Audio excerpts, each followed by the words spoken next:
ఈరోజు మా అబ్బాయి పుట్టినరోజు కాబట్టి ఒక 40 మందికి ఎవరికైనా కానీ నా సొంత జీతంతో వచ్చిన డబ్బులతో ఖర్చు పెట్టి ఇద్దాం అనుకున్నా. అందుకనేసి ఈరోజు అయితే ఇస్తున్నాను అనమాట. మామూలుగా మా దాంట్లో చూపించాడు ఫుల్గానే వచ్చింది కదా, ఫుల్గానే వస్తుంది. దేని ఇదే షేర్వా, గోంగూర పచ్చడి, పెరుగు చట్నీ, చికెన్ రైసా? ఖర్జూరం ఏమి వేయలే కదా దీంట్లో.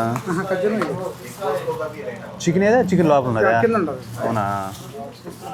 ఇండియానా? ఆంధ్రనా? మంచిది. ఎక్కడా? రైల్వే కోటరా? మనోడా మన సైड है आने राडा सिग्गी वो ये भी खराब कर दिया यार, ये बहुत महंगा है यार, 100 दिनार ऊपर लगेगा इसको. Hi this NS vlogs. అందరూ ఎలా ఉన్నారు? బాగుంటారా? చెప్పినా కదా నేను మీకు లాస్ట్ షార్ట్ వీడియోలో మనం కూడా ఎంతో కొంతమందికి అన్నం పంచుదాము, మన సొంత జీతంతో పంచుదాం అనేసి అనే కదా. అయితే ఈరోజు అయితే ఆర్డర్ అయితే వేయడానికి పోతున్నా. ఇది వచ్చి కైతాన్ ఏరియా. మనకు కొంచెం కాస్ట్ తక్కువే పడుతుంది, మళ్ళీ ఎక్కువ కాస్ట్ ఏం పడుతుంది అనమాట. అందుకనేసి యాక్చువల్లీ ఇడికి వచ్చేసినాము. నేను మా ఇంజనీర్ బెంగళూరు వాళ్ళ కొడుకు అయితే వచ్చినాం అనమాట. ఇదే నాగేంద్ర హోటల్ అనమాట. నేనే. నువ్వేనా ఎత్తిందా? మీ అబ్బాయా? ఇదేనా మీ హోటల్? 40 పార్సల్ కదా, కొంచెం వాళ్ళకి నమ్మకం కోసం నేను ఎర్లీ మార్నింగ్ అయితే వచ్చేసిన వాళ్ళ దగ్గరికి. అంటే ఒక 20 దినాలు ఇద్దాం అనేసి, కానీ అతను 10 దినాలే తీసుకున్నాను నా దగ్గర నుంచి. ఫుడ్ తీసుకొని పోయినప్పుడు ఇచ్చేది జూలేనా అనేసి అన్నాడు. సరే అనేసి 10 దినాలు ఇచ్చేసి 10 దినాలు అయితే జోలో పెట్టుకున్నాను అనమాట. వచ్చి నేను అన్నం బాక్స్ చూపించని చెప్పిన, ఎలాంటి బాక్స్ లో పెడతారు, ఫుల్ గా పెడతారు లేదని కూడా అడిగిన. మామూలుగా మా దాంట్లో చూపించాడు ఫుల్ గానే వచ్చింది కదా, ఫుల్ గానే వస్తుంది. ఇతని పేరు వచ్చి మర్చిపోయినా. యాక్చువల్లీ టిక్ టాక్ చూసామంటే ఇతని వీడియో వచ్చింది నూస్ దినార్ బిర్యానీ. వీడియోలో చూసేదానికి 6 అడుగులు మాత్రమే కాచాడు, తీరా ఆడికి పోయి చూస్తే సుమారుగా 5 అడుగులో ఉన్నాడు. వాట్ ఎవర్ ఇట్ ఈస్, అతను థ్యాంక్స్ చెప్పినా, నీ వీడియో వల్ల ఇక్కడికి నీ ఆర్డర్స్ అయితే ఇచ్చిన అనేసి అతను కూడా చాలా హ్యాపీగా ఫీల్ అయినాడు. నీ వీడియో చూసి వచ్చిన ఫుడ్ బాగుండాలి సార్, నా 40 పార్సల్ అయితే చెప్పిండా. Okay thank you. మేమైతే ఆర్డర్ ఇచ్చేసి రిటర్న్ ఇంటికైతే వెళ్ళిపోయినాము. సాయంత్రం 3:30 లేదా 4 గంటలకు వచ్చా అని చెప్పిన. కరెక్ట్గా టైం అయితే 4:15 అవుతుంది. అది కాక ఈరోజు వాన కూడా పడుతుంది. ఏందో అటు ఇటు కాకుండా పొద్దునంతా ఎండ కాసింది, ఇప్పుడు వాన పడుతుంది. ఏమో అన్నం పెడతాం అనుకుంటుందో ఎట్టం ఈరోజు ఏమన్నా శుభం కలుగును కాక. పోయి ఇంకా ఫుడ్ తీసుకొని, ఎందుకంటే ఇంక ఈ టైం పోయి వాళ్ళు రెడీ చేసుకొనేసి ఫుడ్ వాళ్ళు మనకి ఇచ్చేతలకి ఎట్లేదనే కానీ 5 అయిపోతుంది. మనం 5 నుంచి 40 నిమిషాల దాకా మనకు టైం అయితే ఉంటుంది పంచేదానికి అందరికీ. కొంతమందికి తలబాద్ డ్రైవర్లకు ఇద్దాము. అండ్ ఒక 20 ప్యాకెట్ల దాకా ఆన్ ది వేలో ఎవరన్నా రోడ్ క్లీనింగ్ చేసుకునే వాళ్ళు కానీ, తలబాద్లో వాళ్ళు పని చేసుకునే వాళ్ళకి కానివ్వండి, వాళ్ళకి ఇచ్చేసి మళ్ళీ తర్వాత మసీదుకి వెళ్తా. సేమ్ మొన్న పోయినాను కదా, అదే మసీద్ కాడికి. అక్కడైతే జనాభా ఎక్కువ ఉంటారు. అక్కడ ఇచ్చేసి రిటర్న్ ఇంటికి వచ్చేస్తాం అనమాట. నేను కూడా వీలైతే ఒక బాక్స్ తీసుకుంటా. టేస్ట్ ఎట్లా చూసాం అంటే అందరికి పంచుతున్నాం కదా, ఫస్ట్ మనం కూడా టేస్ట్ చూడాలి. అది బాగుంటుందా లేకపోతే బాగుండదా, అంటే మీకు ఎవరైనా కానీ మళ్ళీ ఇంకొకరు ఎవరైనా పోయి కొనుక్కునే దానికి కూడా బాగుంటుంది. అందుకనేసి నేను మా ఇంజనీర్ బెంగళూరు కొడుకు ఇద్దరం బయలుదేరినాం. ట్రాఫిక్ అయితే మామూలుగా లేదు, ఫుల్ ట్రాఫిక్ ఎక్కువ ఉంటాయంటే 90% ఏరియాలో అపార్ట్స్ ఉన్నాయంటే దానికి అర్థం ఈ ఏరియాలో లేబర్స్ ఎక్కువ ఉంటారు అనమాట. చూడండి ట్రాఫిక్ మీరే చూస్తున్నారు కదా, రోడ్ల మీద పెట్టేసినారు ఏకంగా పార్కింగ్. ఇవన్నీ సగం పార్కింగ్ మొత్తం చూడండి, ఫుట్ పాత్ కూడా మొత్తం ఆక్రమించేసినారు. ఇవన్నీ సగం రోడ్లోకి వచ్చేస్తాయి అనమాట బండ్లని. అంతా రెసిడెన్షియల్స్ ఏరియాస్ మొత్తం 90% ఇట్టే ఉంటుంది ఇక్కడ. ఇవన్నీ అపార్ట్సే, ఇవన్నీ అపార్ట్. పోయేటోళ్ళు ఒక్కరుండరు. అయితే ఆ ట్రాఫిక్ ని దాటుకొని ఆ హోటల్ కి అయితే పోయినాం. వాళ్ళు పార్సల్స్ అన్ని రెడీగా కట్టి పెట్టున్నారు. సింగిల్ కట్టి పెడుతున్నా. ఒకసారి ఓపెన్ చేయి ఒక బాక్స్ చూద్దాం ఎట్టున్నది ఒకసారి. క్వాంటిటీ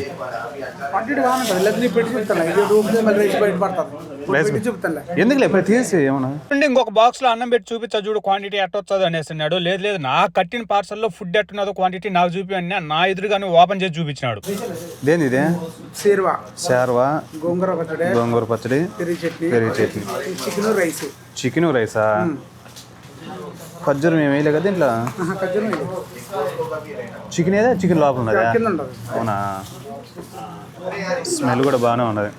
మొత్తం 40 పార్సల్స్ అన్ని తీసుకొని బండ్లోకి అయితే ఎక్కించుకున్నాము. ఇంక పోయి అందరికైతే పని చేయాలా. నాకు తోడుగా అయితే ఆ హోటల్లో పనిచేసే వాళ్ళు కొడుకు కూడా సాయం చేశాను. నేను పనిచేసే ఏరియాలో తలబాతోళ్ళకి పంచుదాం అనిపోయినాము. అడిగిపోతే మా కోడి రోజులే తగిలినారు. కెదిరికాయ ఇండియానా? ఆంధ్రనా? మంచిది. ఎక్కడా? రైల్వే కోటరా? మనోడా? మన సైడేనా? ఆయన రాడంట. సిగ్గేమో ఉండు ఇంకొక దాంట్లో లేదు. ఖర్జూరం లేదా? ఓకే వెల్కమ్ అన్న. అక్కడ కొన్ని బాక్సులు పనిచేసి మన తెలుగులకు కూడా ఆడ ఫుడ్ పెట్టేసి మసీద్ కాడికి అయితే బయలుదేరినాం. ఆడ పంచేద్దామని. సో ఈడైతే ఇచ్చేసినాం కొంచెం. డైరెక్ట్గా ఇప్పుడు మేము కుర్తుబాకి అయితే వెళ్తాం, మా ఏరియా పక్కన ఉండే ఏరియాకి. అక్కడైతే జనాభా ఎక్కువ ఉంటారు అనమాట. వాన కూడా పడుతుంది. వాళ్ళని ఒక మంచి అంటే ముద్దలు లాంటి ఈ మాదిరిగా గ్యారేజ్ ఉంటుంది అనమాట. ఆ గ్యారేజ్ కిందకి తీసుకొని పోయి వాళ్ళు తడచకుండా నిదానంగా నీట్గా అయితే ఇచ్చానమాట. మొన్న చూసినారు కదా ఎంత ఇబ్బంది వచ్చింది, అంతా నా మీద పడి మొత్తం నా ఎడంచి వెనకల బర్రింగులతో సహా ఎరగొట్టి అంత పని అయితే చేసినారు. అక్కడ ఈజిప్టియన్స్ ఉంటారు అనమాట, వాళ్ళతో పెద్ద ప్రాబ్లం. అదే మాకు వచ్చిన ప్రాబ్లం ఏంటంటే ఈజిప్టియన్స్ ఉంటారు, వాళ్ళతో పెద్ద ప్రాబ్లం. ఓన్లీ కానీ కొంచెం కంట్రోల్ చేసుకున్నాం అనుకోండి మళ్ళీ మాకేం ప్రాబ్లం. ఈరోజు నా మనస్ఫూర్తిగా అయితే ఒకనొక టైంలో ఇద్దాం అనుకున్నా, కానీ ఈరోజు పర్టికులర్గా ఈరోజు ఇవ్వడానికి గల కారణం ఏంటంటే ఈరోజు మా అబ్బాయి పుట్టినరోజు కూడా రంజాన్లో వచ్చింది. అందుకనేసి నేను ఒక వారం కిందనే ఇద్దాం అనుకున్నాను ఫుడ్, కానీ మా వైఫ్ ఉండి ఎందుకులే అబ్బాయి పుట్టినరోజు అవుతుంది కదా, అబ్బాయి పుట్టినరోజు కూడా ఒకటేసారి ఇచ్చేద్దులే అనేసరికి అందుకనేసి ఇన్ని రోజుల దాకా వెయిట్ చేసిన అనమాట. ఈరోజు మా అబ్బాయి పుట్టినరోజు కాబట్టి ఒక 40 మందికి ఎవరికైనా కానీ నా సొంత జీతంతో వచ్చిన డబ్బులతో ఖర్చు పెట్టి ఇద్దాం అనుకున్నా.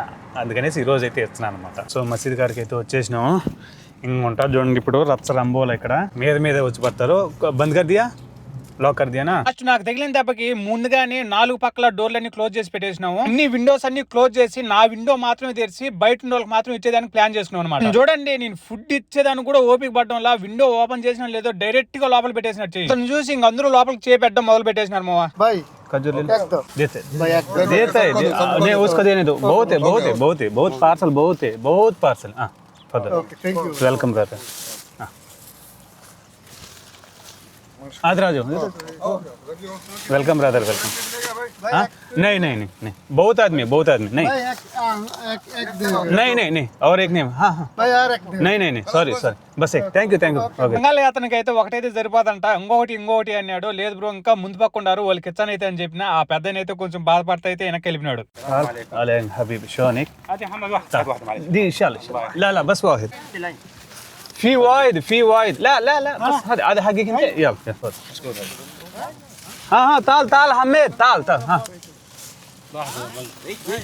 بس لا حبيبي انت ان شاء الله في اكل ان شاء الله في اكل. ఉన్నది అన్నం ఉన్నది ఏ ఖజూర్ కిదర్ ఉన్నది అన్నం ఓ కిదర్ है नहीं ले लेके जाओ बहुत है.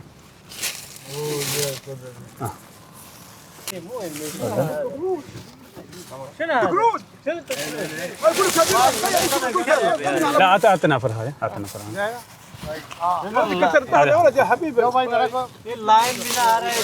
लाइन पे खड़ा हो जाओ भाई, लाइन पे खड़ा हो जाओ. तो मैं सबको देते हैं खजूर दे. في وايد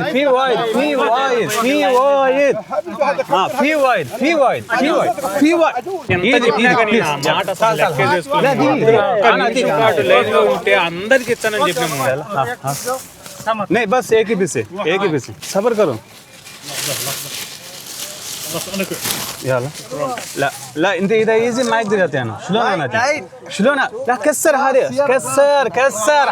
ها అన్నం ఇచ్చేది పక్కన పెట్టు. నా సైడ్ గ్లాస్ మీద మిర్రర్ మీద పడినారు మామ. అదైతే ఒక మూలకు వంగిపోయిన తేడిగా. ఎంత బతిమాలతా ఉన్నాయి కానీ లైన్ లో నిలబడండి అందరికి ఇచ్చాను 40 ప్యాకెట్లు ఉన్నాయంటే వాళ్ళు ఏకంగా డైరెక్ట్ గా సంచిలోకి చేయి పెట్టేస్తా ఉంటే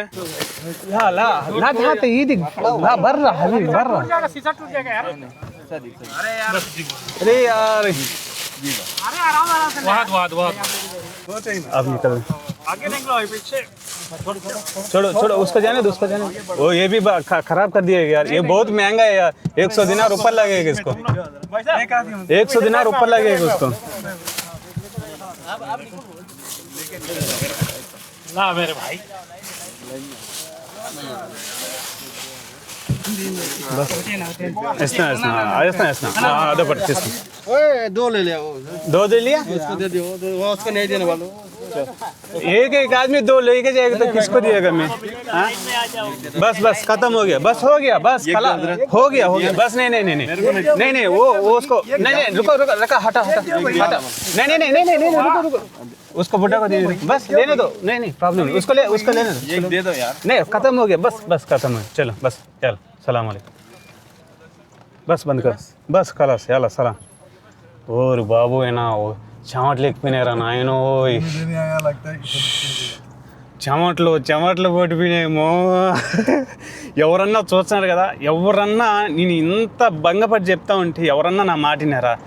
అప్పటికి ఈ డోర్లన్నీ క్లోజ్ చేస్తేనే మా మాట వినలేదు. ఒకవేళ డోర్లు కానీ ఓపెన్ చేసింటే మా పరిస్థితి ఏమి ఒక్కసారి ఆలోచించండి. అందుకనేసి నన్ను తప్పుగా అర్థం చేసుకోవద్దు, కూర్చొని ఇచ్చా అనేసి. మొత్తం అయిపోయినాయి, మొత్తం ఖాళీ, మొత్తం చీజులన్నీ ఖాళీ అయిపోయినాయి. వాళ్ళు ఎండరు, నువ్వెంత చెప్పు ఆడ వచ్చిన వ్యక్తే సుమారంగా 2 సార్లు 3 సార్లు వచ్చి తీసుకోమన్నారు. అతనికైనా కానీ అర్థం చేసుకోవాలి, అరే నేను ఒక్కనే తింటే సరిపోదు, మన తోటి వ్యక్తి కూడా తినాలనేసి. వాళ్ళకి అయినా ఏం సంబంధం లే, వాళ్ళకి ఏం కావాలా, 2-3 బాక్సులు తీసుకోవాలా, ఈరోజు మధ్యాహ్నం ఈరోజుకి ఇప్పుడు తినాలా, అండ్ రేపు ఈరోజు నైట్కి ఒకసారి తినాలా, రేపు పొద్దునకి ఒకసారి తినాలా, అంతే. ఎట్టలే దేవుడిది మొత్తం అందరికి ఇచ్చేసిన. లాస్ట్కి నేను ఒక పార్సల్, మా బంగాళోడికి ఒక పార్సల్ అయితే పెట్టినండి. అన్నం అయితే సూపర్ గా స్మెల్ వచ్చింది, కూడా పొలుగ్గా ఉండదు. 4 చికెన్ ముక్కలు అయితే వేసినాడు, దాంతో పాటు ఒక కుర్మా, పెరుగు చట్నీ, గోంగూర కూడా ఇచ్చినాడు. టేస్ట్ విషయానికి వచ్చే మాత్రం మనం ఇచ్చే నూసి దినారికి ఇది చాలా ఎక్కువ అనిపించింది నాకు. పోతే పెరుగు చట్నీ కలుపుకునే బదులు డైరెక్ట్ గా తాగేసింది మేలు అనిపించింది. ఒక ప్యాకెట్ ఒక మనిషికి ఫుల్ గా సరిపోతుంది. నేనైతే ఫుల్ గా తినేసిన ఒక ప్యాకెట్ అంతా. టైం అయితే 2 అయిపోయింది. మా ఇంజనీర్ బెంగాళోడు కొడుకు ఒకటైతే ఇది పెట్టినా. మీరైతే సబ్స్క్రైబ్ చేసి లైక్ చేయడం మర్చిపోకండి. మంచి వీడియోతో మళ్ళీ కలుద్దాం. Good night, by by.